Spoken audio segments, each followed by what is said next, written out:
Hola, soy Rodrigo Rivas, artista digital y concept artist peruano.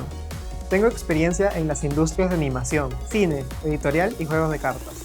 Como parte del estudio de animación Zeppelin, trabajé con clientes como Interbank, el BCP y los Juegos Panamericanos de Lima.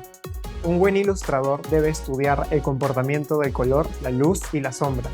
Con un buen manejo de estos elementos podemos simular la estética de cualquier escena. La increíble versatilidad de la pintura digital nos ayuda a recrear la forma y profundidad de lo real. Permite que nuestras fantasías se vuelvan reales. En este curso de doméstica aprenderás a darle forma y profundidad realista a tus ilustraciones digitales. Como proyecto final, realizarás un retrato digital aplicando los conceptos y herramientas necesarias para crear realismo en pintura digital. Empezaré explicándote los principios artísticos de la luz y la sombra y cómo usarlas para dar volumen y profundidad.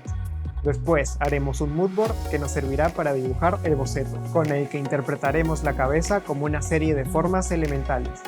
Continuaremos mapeando la luz y la sombra encima de nuestro dibujo base y luego pasaremos a profundizar y detallar nuestra pintura en grises, donde le daremos volumen y profundidad a nuestro trabajo. Pasaremos a aplicar el color y a trabajarlo en detalle y por materiales. También aprenderás a escoger una paleta. Trabajaremos los cambios de matices en la cara y aprenderemos a integrar detalles adicionales a nuestra referencia.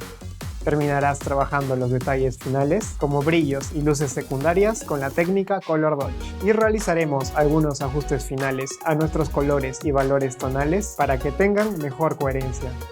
Al terminar este curso tendrás las herramientas necesarias para dar volumen, vida y profundidad utilizando la pintura digital.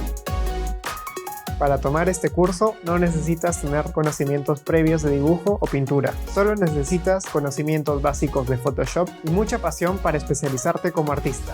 Adicionalmente, necesitarás una computadora que tenga instalado Adobe Photoshop y una tableta digital. Aprende a utilizar la luz en tus ilustraciones y haz que lo imposible se vuelva real.